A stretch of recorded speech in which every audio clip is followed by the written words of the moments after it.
Télé-Sud, bonsoir et bienvenue dans cette nouvelle édition, mercredi 29 février. À la une, alors que le Sénégal est entré dans les tractations d'entre-deux tours, Macky Sall, le rival d'Abdoulaye Wade, au second tour veut parachever l'alternance démocratique.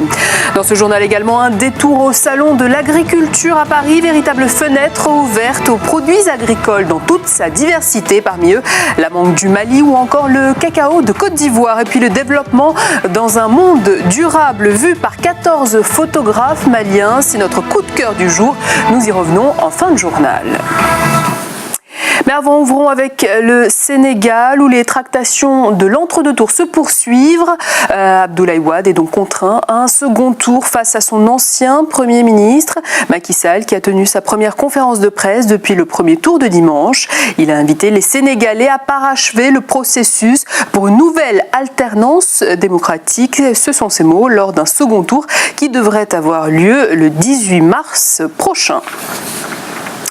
Un face-à-face alors que le camp Wade tablait sur une victoire au premier tour, un désaveu des électeurs liés pour certains à un bilan socio-économique peu satisfaisant. Fernand Tonat. Au cours des 12 années après l'alternance survenue en mars 2000, les réalisations telles que l'aménagement de la corniche de Dakar, l'autoroute à péage et le nouvel aéroport de Diass sont sortis de terre.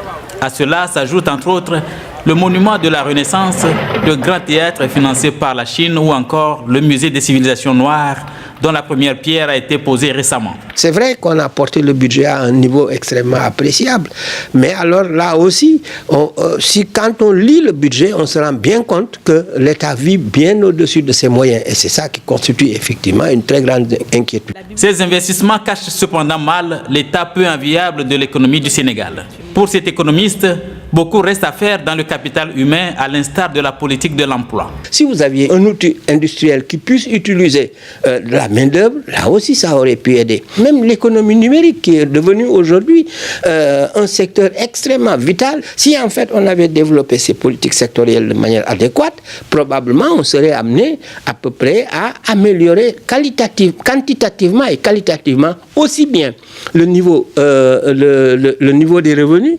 Au plan socio-économique, le bilan du régime de l'alternance n'est pas sans reproche. Le coût de la vie est devenu insupportable à cause de la hausse sans cesse des prix des denrées de première nécessité. Il faut que les prix du riz, du gaz butane et de l'huile baissent. Il est vrai qu'il a travaillé, les routes sont belles, Dakar aussi est belle, mais on ne se nourrit pas des routes.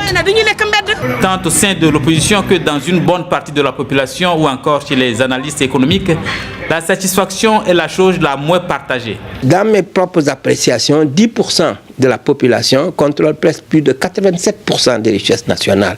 Évidemment, si vous n'avez aucune politique de répartition qui fasse en quelque sorte que de toute manière la justice sociale soit plus effective et que la vie soit plus possible, particulièrement pour les classes moyennes et les classes du bas de l'échelle, évidemment, vous avez effectivement une bombe sociale. Le chômage grandissant, la mauvaise répartition des richesses du pays et la corruption figurent encore parmi les défis à relever au Sénégal. On reste au Sénégal où le bateau de Greenpeace Arctic Sunrise, qui mouille dans les eaux sénégalaises depuis plusieurs jours, a surpris un chalutier russe qui pêchait illégalement pour cette ONG. Il s'agit d'attirer l'attention des autorités sur les pillages auxquels les bateaux étrangers se livrent dans les eaux ouest-africaines. Fernand Tonat. Dans les eaux sénégalaises depuis quelques jours, Arctic Sunrise, le bateau de Greenpeace, vient de mener une action spectaculaire contre un chalutier russe. Ce dernier, du nom de Oleg Naidenov, a été surpris en flagrant délit de pêche illégale dans les eaux sous juridiction sénégalaise. Greenpeace proteste contre les bateaux étrangers qui pêchent illégalement dans les eaux ouest-africaines. Selon Greenpeace, les occupants ont pris soin de masquer le nom du bateau pirate et garder éteint son système d'identification automatique. La capacité de capture de ces navires-usines est considérable, pouvant atteindre 250 tonnes par jour. C'est l'équivalent de la consommation annuelle de 9000 personnes au Sénégal. Il faut que les autorités sénégalaises retirent les permis accordés à ces genres de navires de pêche. À titre de représailles, les activistes de Greenpeace ont peint le mot pillage sur la coque de ce navire-usine de 120 mètres de long. Celui-ci n'est que l'un des nombreux bateaux étrangers qui pêchent illégalement et pillent les eaux ouest-africaines. Remaniement ministériel au Gabon, le Premier ministre Raymond Ndong Sima, nommé lundi en remplacement de Paul Biya-Nguemba, formé mardi son nouveau gouvernement. Le nouveau gouvernement conserve certaines figures du précédent avec 14 entrants pour 16 sortants et voit le départ de certaines personnalités telles que l'ancien ministre des Affaires étrangères Paul Tungui, qui a occupé divers postes ministériels depuis 1990. Au total, le nouveau gouvernement se compose de 16 ministres et 12 ministres délégués, dont 8 femmes. Réaction en chaîne dans la classe politique française suite à l'agression ce mardi soir du député PS Arnaud Montebourg et de la journaliste Audrey Pulvar par une quinzaine de jeunes scandant des slogans favorables au FN et des injures antisémites. Marine Le Pen, candidate FN à l'Élysée, interrogée ce mercredi, a dénoncé une provocation destinée à ternir sa campagne et a jugé indigne que le couple vienne chercher sa responsabilité. On l'écoute au micro de nos confrères d'Europe 1. Évidemment, je condamne ce type d'agression, bien entendu, et j'espère que la police va faire son travail, parce que 15 individus comme ça, dans le 16e arrondissement, ça doit être assez facile à retrouver. J'aimerais aussi que l'ensemble des responsables politiques condamnent de manière générale les violences qui sont commises à l'égard des candidats. Il faut bien le dire que c'est en général moi qui en suis victime, de manière systématique, souvent d'ailleurs de la part, il faut bien le dire, d'organisations de gauche. S'il suffit d'aller agresser quelqu'un en criant Le Pen président pour que on considère que je suis responsable de cela, c'est que on a rétrogradé en matière d'état de droit gravement quand même. Lorsqu'il y a eu des extrémistes, et je crois que je les ai mis à la porte, sans aucune difficulté particulière, mais vous ne pouvez pas considérer avant même que la police ait fait son travail, que ces gens sont des gens du Front National. Et nous venons de l'apprendre il y a quelques instants, Marine Le Pen va porter plainte contre Montebourg pour diffamation.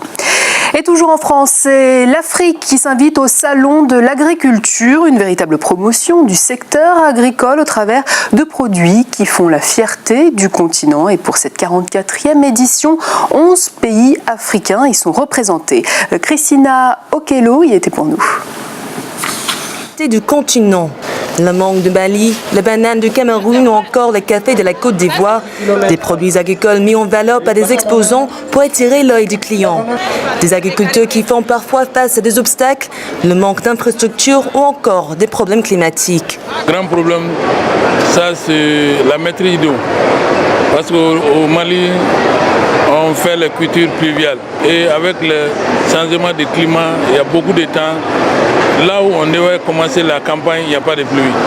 Et à la finition de la campagne, il y a un problème d'eau. Donc c'est pour ça qu'il y a un problème énorme au niveau des producteurs. Optimiser l'utilisation de l'eau, c'est l'objectif du projet d'accroissement de la productivité agricole au Mali, le PAPAM, avec un accent mis sur l'autosuffisance de paysans. Ce qu'on fait au niveau de la zone de l'Office du Niger, par exemple, on aménage 2200 hectares cette année, en maîtrise totale de l'eau. Donc qu'il n'y ait plus ou pas, les paysans pourront prendre de l'eau dans le fleuve pour pouvoir arroser leur production. Ce qu'on essaie de faire concrètement également, c'est les petits producteurs qui ont quelques superficies, c'est les aider à accéder aux intrants agricoles, à accéder au crédit agricole et puis à transformer un peu leur production. Autre pays présent sur le salon, la Côte d'Ivoire, dont la production de cacao répare à la hausse après une grave crise politique.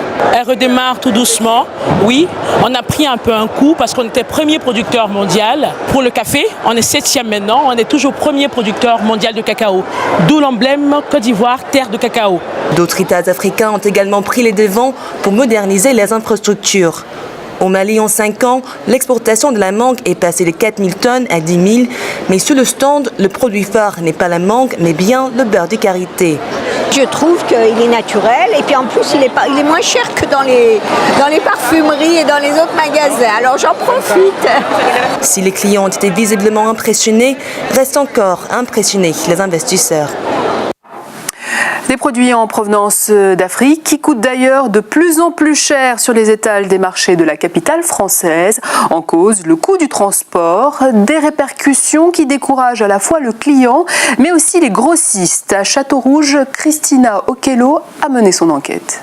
C'est le centime de trop. Le prix d'Attiéké, un couscous de manioc très prisé de Côte d'Ivoire, qui ne coûtait que 3,50 € le kilo il y a 4 ans, a atteint aujourd'hui 4,50 €.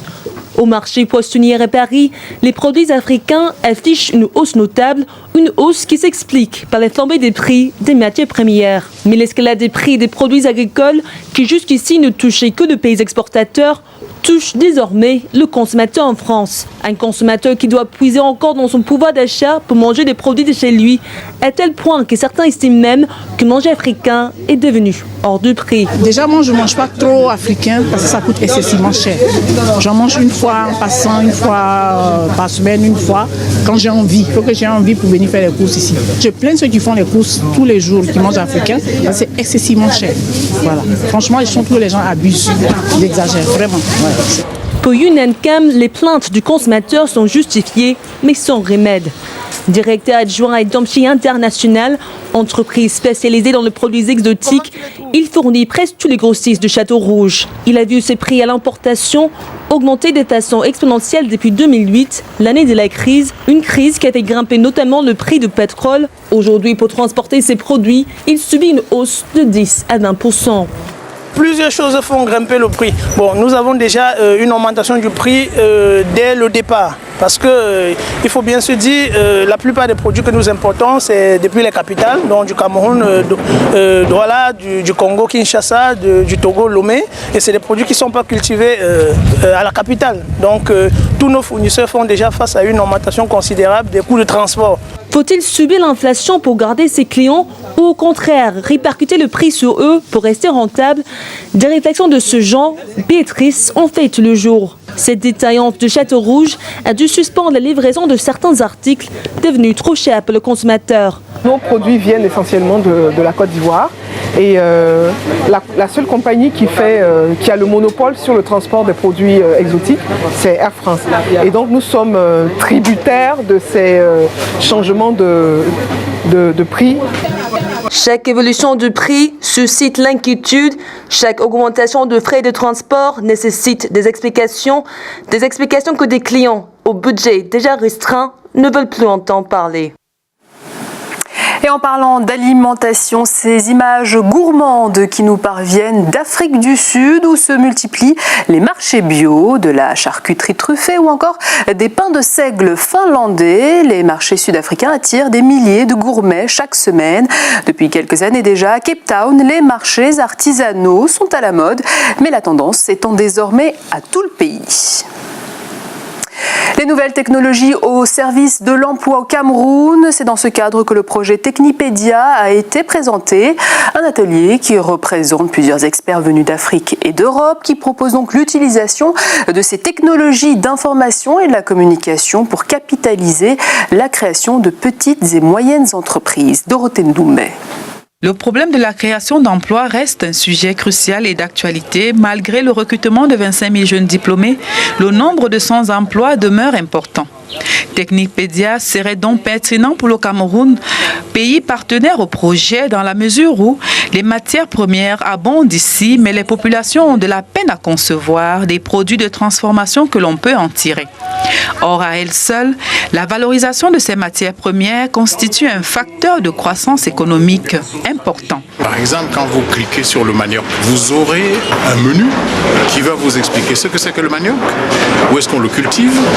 Selon les spécialistes, cette plateforme virtuelle est susceptible d'intéresser tout jeune à la recherche d'idées de création d'entreprise et elle apportera une contribution importante à la recherche des solutions aux problèmes de chômage et de pauvreté dans nos sociétés africaines pour le bonheur des jeunes. Technipédia, c'est cette plateforme-là qui va désormais nous permettre d'être au parfum de l'information pour savoir que nos produits primés que nous avons, nous pouvons facilement trouver et non seulement le financement mais aussi des partenaires qui peuvent facilement nous acheter ce produit à un prix d'or. Cette initiative innovante ouvre la voie à la création d'entreprises par inspiration assistée par ordinateur à la massification et à la collaboration à travers les réseaux sociaux d'affaires et des réseaux généralistes pour une meilleure information des participants. On peut trouver des gens qui appartiennent au même intérêt, qui ont le même intérêt. Toutefois, le projet serait plus efficace dans les pays où la culture technologique et scientifique est suffisante pour insuffler une dynamique viable de création d'entreprises innovantes, ce qui n'est pas tout à fait le cas dans certains pays africains. 1,2 milliard de francs CFA pour indemniser près de 400 ménages dans le cadre du projet de construction du barrage hydroélectrique de Lampagar au Cameroun. Bientôt, les populations qui ont dû être délogées pourront être réinstallées dans de nouveaux logements. Précision, Mélanie Beteb. En pleine forêt équatoriale, à une vingtaine de kilomètres du site où se construit le barrage hydroélectrique de Lampagar dans la région de l'Est Cameroun, un village sort de terre. Des maisons d'une architecture semblable, construites à base des matériaux locaux stabilisés, sont érigées pour recaser les déguerpis de Lampagar. Je suis vraiment très content. Le seul problème qui me gêne encore ici, c'est parce que à Lampagar ancien, je suis à 1 kilomètre de l'eau. Mais ici au nouveau village, je me retrouve à 3 km, 4 km. Quel serait le sort de mes pêcheurs? À terme, il est question d'améliorer les conditions de vie des populations riveraines à ce barrage. Nous allons créer carrément un village avec tout ce que la population avait avant, c'est-à-dire les plantations, l'exploitation de la forêt communale. Toutes les activités seront reconstruites intégralement ici, et avec évidemment une amélioration sensible par rapport à ce qu'ils avaient avant, avec des moyens supplémentaires très importants. Sur le site, les travaux du barrage avancent tout doucement et l'équipe de la mission venue de Yaoundé et conduite par la ministre du Domaine, du Cadastre et des Affaires foncières a pu le constater. Avant cette descente sur le terrain, une cérémonie de remise des chèques d'indemnisation des populations a eu lieu à Bertois. Le gouvernement tient à ce que ces indemnisations se fassent sans irrégularité. Au total, c'est 1,255 milliard de francs CFA qui sera distribué ainsi aux ayants droit. Que faut-il au Mali pour un développement durable? 14 photographes maliens ont tenté d'y répondre à travers des clichés inhabituels exposés à Bamako. Guidés par le célèbre photographe ivoirien Ananias Leki Dago, chaque photographe sensibilise à sa manière le quotidien des populations. Niagnan Aliou Traoré. Le développement durable abordé par 14 photographes, 9 hommes et 5 femmes. 2 semaines de travail intense pour illustrer leur vision des Mali touchés par la désertification, la sécheresse et de nombreux autres phénomènes qui entravent son épanouissement. Le point commun entre ces 14 photographes, c'est qu'ils interpellent tous, sensibilisent et informent leur public sur leurs préoccupations personnelles à travers des regards autocritiques. Enseignement du célèbre photographe ivoirien Ananias Leki Dago. J'ai initié une nouvelle forme de traitement d'image qui les a amenés à se poser davantage de questions. Donc du coup, leur méthode classique dans la façon d'aborder la thématique était un peu bousculée. On peut parler de la sécheresse du Yoliba ou des menaces que le Yoliba connaît, mais en chantant, en louant. L'originalité des thèmes et des images nécessite souvent de longues analyses pour décoder le message véhiculé dans chaque thème. Moi, j'ai travaillé sur l'invasion chinoise. Quand je dis l'invasion chinoise, les produits que les Chinois amènent à Bamako pour envahir l'Afrique, notamment le Mali. Dans ces produits, ce qui m'a motivé, j'ai vu que les produits que les Chinois nous amènent ne sont pas de la bonne qualité. L'initiative est soutenue par le Musée national du Mali, les éditions Balanise, l'association culturelle et l'ambassade de la France. L'exposition continue jusqu'au 20 mars prochain à la médiathèque de Médina Koura à Bamako. Et si vous êtes dans les parages à Bamako, je vous invite vivement à y faire un tour. Et l'on se quitte sur ces images marquant les 150 jours restants jusqu'à la cérémonie d'ouverture des Jeux de Londres. Des anneaux olympiques géants mesurant 11 mètres de haut sur 25 de large ont ainsi descendu la Tamise, posés sur une barge avant de passer devant des monuments célèbres comme la Tour de Londres ou le Tower Bridge. Ils seront de nouveau utilisés au moment des Jeux. Le maire de Londres, Boris Johnson, a participé à la cérémonie cérémonie et a annoncé la tenue d'une série d'événements culturels jusqu'aux Jeux le 27 juillet prochain. Et c'est ainsi que s'achève cette édition, mais avant un dernier rappel des titres. Première conférence de Macky Sall depuis le premier tour de la présidentielle dimanche dernier au Sénégal. Le rival de Wade a appelé les Sénégalais à parachever l'alternance démocratique en l'élisant lors d'un second tour qui devrait avoir lieu le 18 mars prochain. L'Afrique s'est largement invitée à la 44e édition du Salon de l'agriculture à Paris. 11 pays du continent ont été représentés, mais après les clients restent à impressionner les investisseurs. Et puis le quotidien des Maliens au travers d'une expo photo. 14 photographes ont, à travers leur sensibilité artistique, donné leur vision du développement durable. Exposition à la Médina Art et Culture jusqu'au 20 mars prochain. Voilà la fin de ce journal. Dans quelques instants, la suite de vos programmes sur Télé Sud. Restez avec nous. Quant à moi, je vous donne rendez-vous demain pour une nouvelle édition. À demain.